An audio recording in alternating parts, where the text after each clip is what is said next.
जब आप अपना फाइनेंशियल पोर्टफोलियो बनाते हैं तो अपने गोल्स के मुताबिक एसेट एलोकेशन करना बेहद ज़रूरी है। योर मनी में आज भी देंगे हम पर्सनल फाइनेंस के गुरु मंत्र, बताएंगे कैसे सही प्लानिंग से आप सालों में जोड़ सकते हैं करोड़ों रुपए और कर सकते हैं आप अपने सभी सपनों को पूरा। नमस्कार, योर मनी में मैं हूं आपके साथ कविता थपलियाल और आज मेरे साथ है फिनकार्ड के एमडी और फाउंडर तनवीर आलम। आपका स्वागत है तनवीर।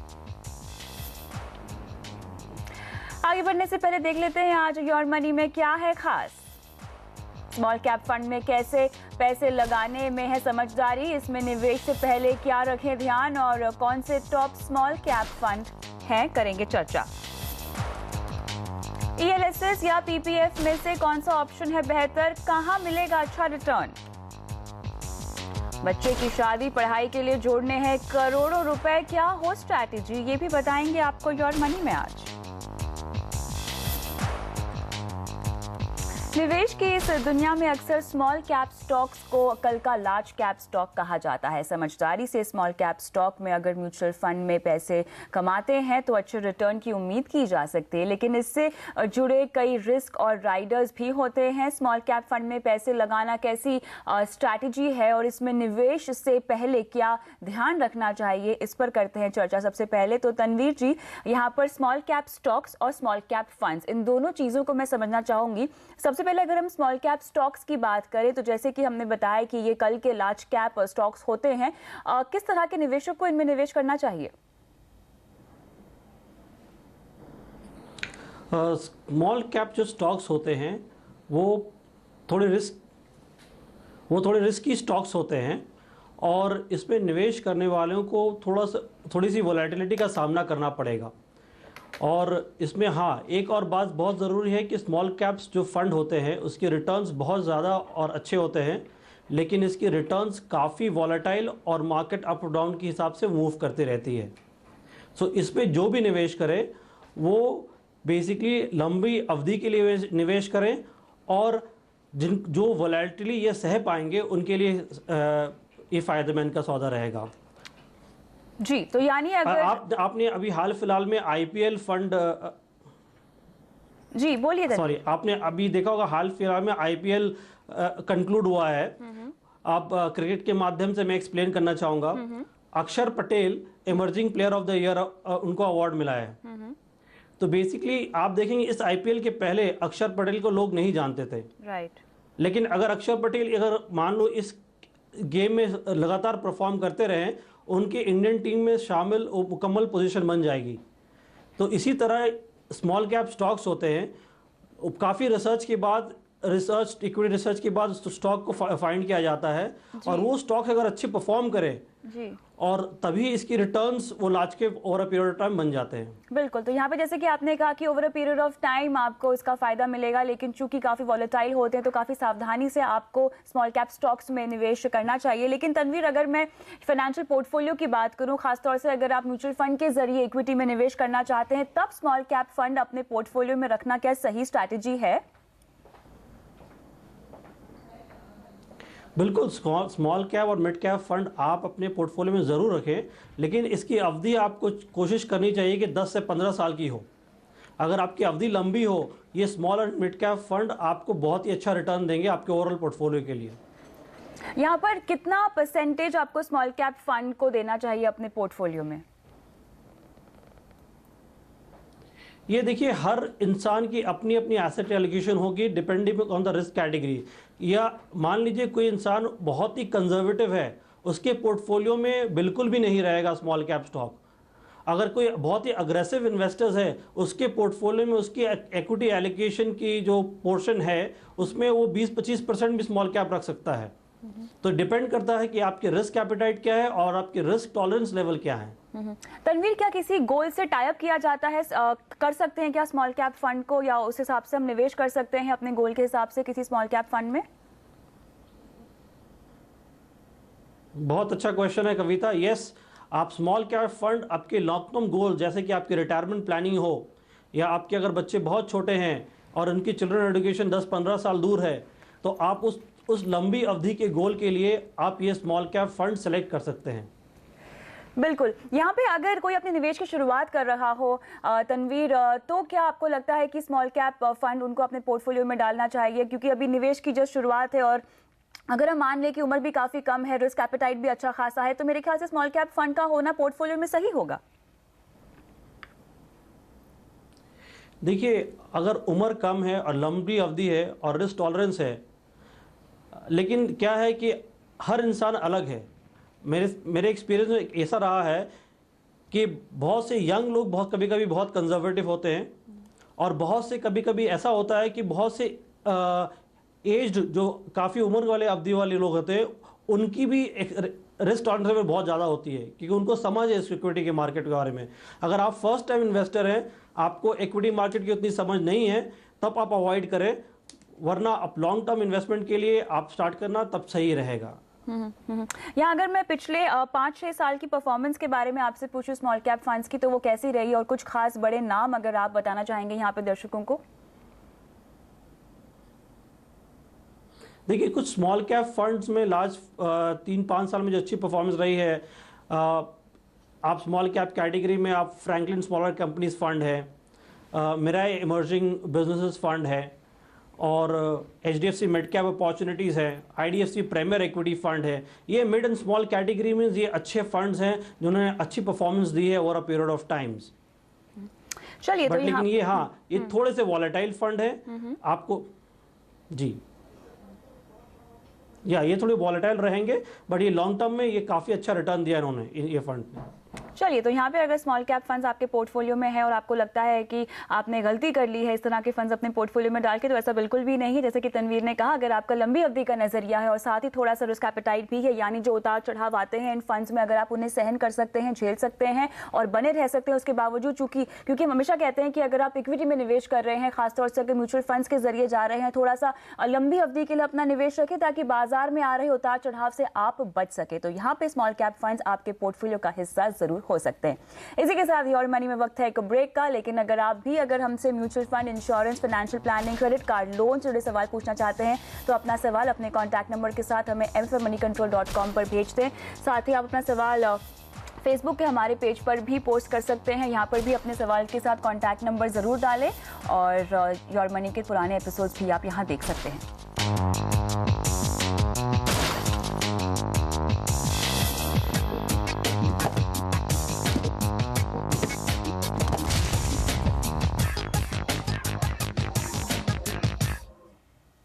योर मनी में आपका एक बार फिर से स्वागत है। अब शुरुआत करते हैं सवाल जवाब के सिलसिले के साथ, और मेरे साथ बने हुए हैं फिनकार्ड के MD और फाउंडर तनवीर आलम। तो शुरुआत करते हैं पहले दर्शक के साथ। दिल्ली से रजनीश गर्ग हमारे साथ फोन लाइन पे हैं। गुड इवनिंग रजनीश, अपना सवाल पूछिए। Kavita, I had a credit card from ICICI in 2007. And then in 2007, I moved to USA and came back in 2013. Meanwhile, I did not have any dues against me, and but I did not cancel my card. ठीक है। And it got expired on its own. ठीक है। Okay, now I came back in 2013 and applied for another card from ICICI. They rejected it without giving any reason. ठीक है। So I don't know what happened. And can I apply to another bank for the card? And I also plan to apply for a home loan. Is it going to impact me? जरूर, यहाँ पे हमारे expert से लेते हैं आपके सवाल पर राय। तो तनवीर, जैसे कि इन्होंने कहा कि इन्होंने अपना कार्ड कैंसिल नहीं कराया और इनको लगा कि एक बार ये एक्सपायर हो जाएगा तो वहीं पर उसके बाद उनको अगर नया कार्ड इश्यू करना चाहेंगे तो कर सकेंगे, लेकिन यहाँ पे गलती शायद यही हुई है कि इन्होंने कार्ड कैंसिल नहीं कराया, राइट? यस, कार्ड आपको कायदे से कार्ड कैंसिल करा देनी चाहिए थी, क्योंकि आपने हालांकि अपने ड्यूज सारे सेटल कर दिए हैं, लेकिन क्या हुआ है कि कार्ड्स में एक एनुअल चार्जेस वगैरह लगते हैं, एनुअल फीस या ईयरली सब्सक्रिप्शन जिसे कहते हैं, वो लगता रहा है आपको, और उस पर इंटरेस्ट भी बकाया होता रहा है। इसी वजह से आपकी आउटस्टैंडिंग खड़ी रही होगी और आप उस केस में डिफ़ॉल्टर हो गए होंगे। तो अभी बाकी दर्शकों के लिए भी ये कहना चाहूँगा कि आप कभी भी किसी तरह की लोन या क्रेडिट कार्ड्स आपके पास हो, उस अकाउंट को पूरी तरह से बंद करिए और बैंक से एक सेटलमेंट का एक लेटर लीजिए और उनसे ये भी कहिए कि वो सिबिल में आपको इन्फॉर्म करें। अब मिस्टर रजनीश के लिए क्या उपाय है कि वो सबसे पहले अपना सिबिल स्कोर पता करें, और सिबिल स्कोर में अगर उनकी स्कोर सही नहीं आती है, उसमें एक रीज़न लिखा रहेगा कि क्रेडिट कार्ड का आउटस्टैंडिंग है उनके लिए, उनके अकाउंट के अगेंस्ट, तो वो क्या कर सकते हैं कि उस बैंक को आईसीआईसीआई के पास जाकर सेटलमेंट करें और उस सेटलमेंट का लेटर आईसीआईसीआई को उनको लिखना पड़ेगा सिबिल को, तभी उनके रिटेल एप्लीकेशन के द्वारा ही वो उनकी सिबिल स्कोर ठीक होगी। और एक बार सिबिल स्कोर ठीक हो जाए तो उनको क्रेडिट कार्ड वगैरह या किसी होम लोन फ्यूचर में भी लेने में दिक्कत नहीं आएंगी। लेकिन एक और बात कहना चाहूँगा, कभी कभी क्या होता है कि कुछ प्रोफेशन और या कुछ एरिया नेगेटिव जोन में आता है।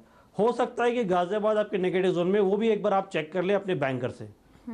लेकिन आपने सिबिल स्कोर को चेक करने के बाद, रेक्टिफाई करने के बाद ही ये दूसरा लोन अप्लाई करें, वरना वो भी रिजेक्ट हो सकता है।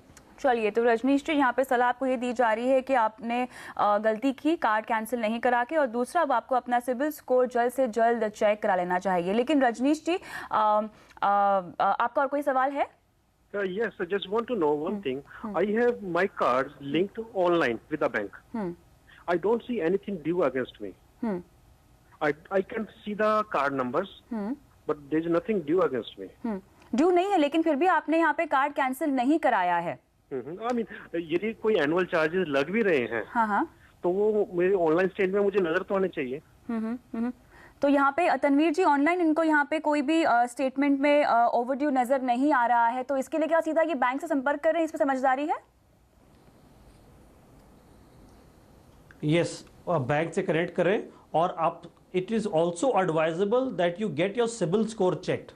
CIBIL will also showcase why your account has been rejected. Now, for any reason, if your CIBIL score is above 780, 800, so you are a good credit and you will get loan.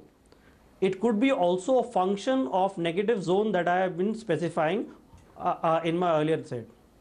बिल्कुल, तो यहाँ पे रजनीश जी, सीधे सीधे आपको अपना CIBIL score check करना होगा। लेकिन तनवीर, थोड़ा सा सिबिल स्कोर पर ही हम बात करते हैं। अक्सर लोग यहाँ पे कंफ्यूज्ड होते हैं सिबिल स्कोर को लेके। क्या अहमियत होती है सिबिल स्कोर की?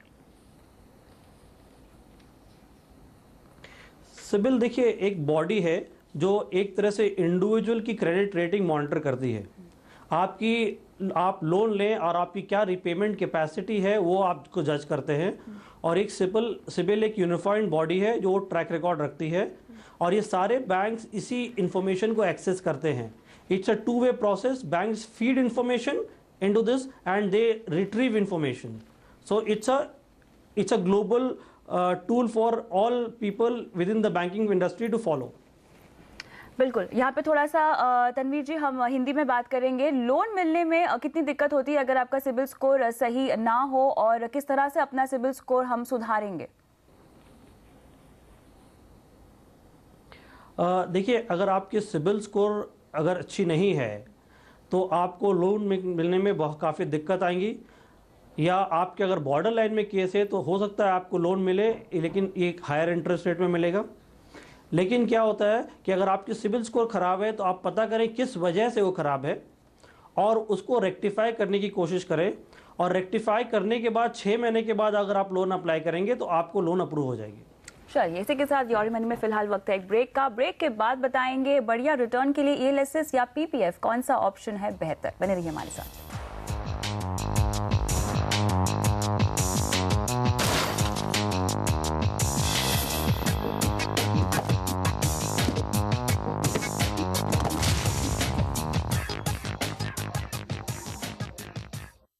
योर मनी में आपका फिर से स्वागत है। हम दे रहे हैं आपके सवालों के जवाब। मेरे साथ बने हुए हैं फिनकार्ड के MD और फाउंडर तनवीर आलम। लेते हैं अगले दर्शक का सवाल। हमारे साथ अब फोन लाइन पर हैं करनाल से कुलदीप सिंह। नमस्कार कुलदीप, बताइए अपने बारे में कुछ, क्या करते हैं आप?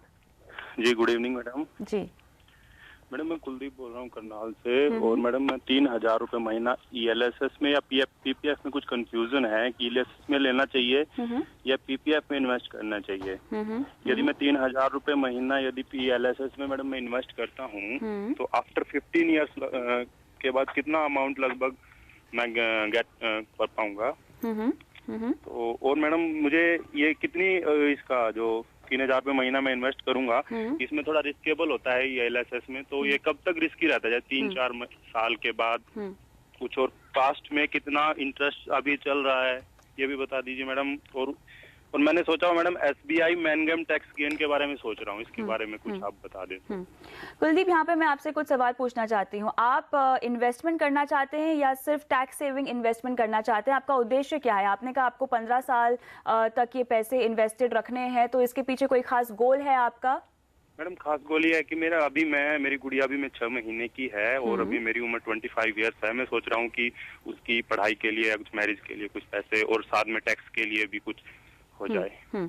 तो दोनों ही उद्देश्य हैं आपके। आपको अपनी बच्ची की पढ़ाई और शादी के लिए पैसे निवेश करने हैं और साथ ही इस जगह आपको ये इन्वेस्ट करने हैं जहां पे आपका टैक्स भी कम से कम लगे। चलिए आपके सवाल का जवाब लेते हैं यहाँ पर तनवीर से। तनवीर, जैसे कि आपने खुद सुना, यहाँ पे इनका गोल है बेटी की पढ़ाई और शादी, लेकिन उसके लिए इन्होंने जो इंस्ट्रूमेंट्स यहाँ पे सिलेक्ट किए हैं ELSS और PPF, ये आपको कैसे लगते हैं? खासतौर से अगर मैं रिटर्न के लिहाज से पूछना चाहूँ यहाँ पर तो। देखिए, रिटर्न के लिहाज से 15 साल की अवधि के लिए ELSS स्कीम से बेटर उनके लिए कुछ नहीं होगा आज के दिन में। PPF उनके लिए है जो रिस्क बिल्कुल नहीं लेना चाहते हैं और अश्योर्ड रिटर्न चाहते हैं। PPF इन्वेस्टमेंट सही उनके लिए है। लेकिन मैंने एक कंपैरिजन किया था कि 2 ELSS फंड जिन्होंने 15 साल कंप्लीट किए हैं विज़ PF में रिटर्न अगर मिली हो, अब पिछले 15 साल के एवरेज PPF का जो रिटर्न है करीब 9.24% है।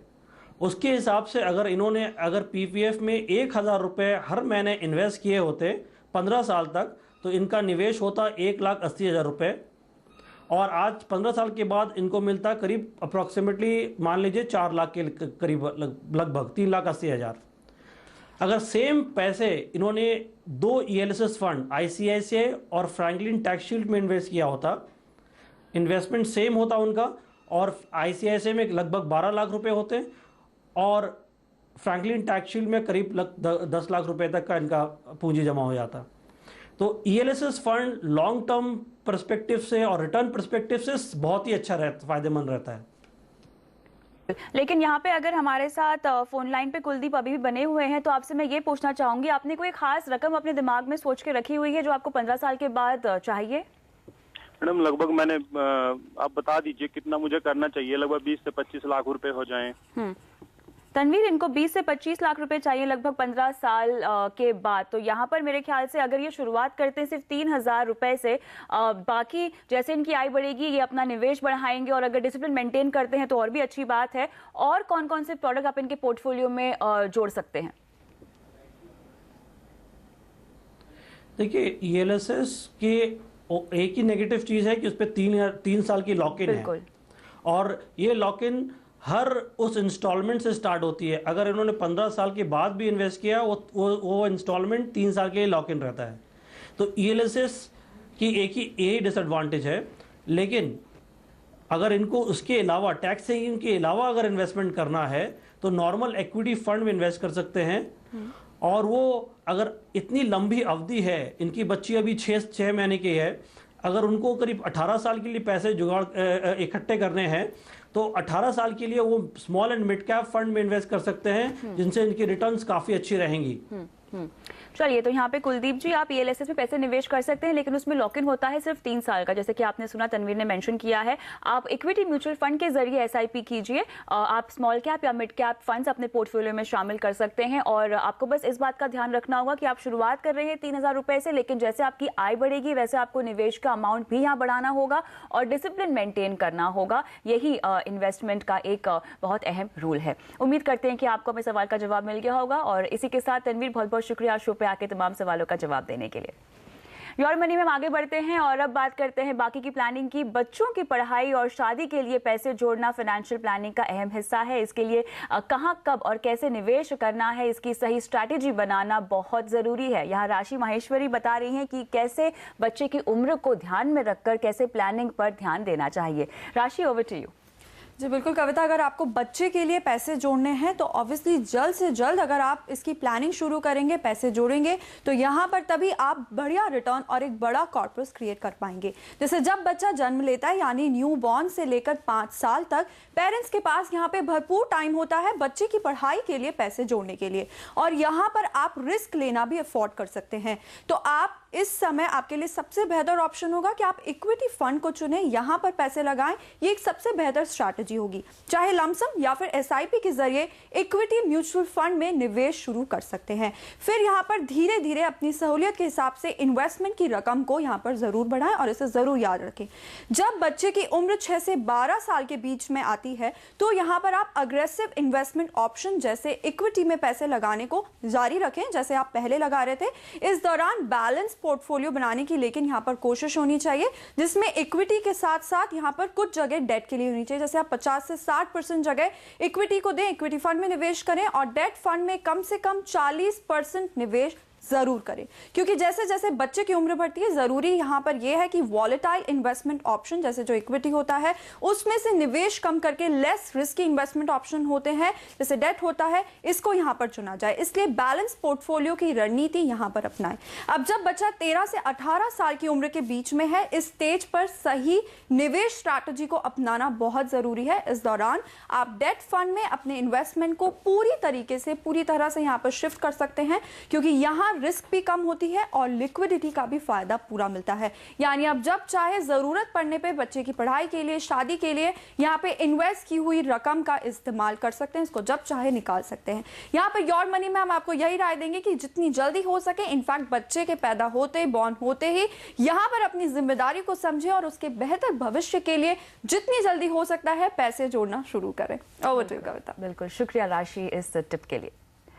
और योर मनी में आज के लिए इतना ही, लेकिन अगर आप भी हमसे mutual fund, insurance, financial planning, credit card, loan से जुड़े सवाल पूछना चाहते हैं तो अपने सवाल के साथ अपना कॉन्टैक्ट नंबर हमें ईमेल कीजिए mf@moneycontrol.com पर।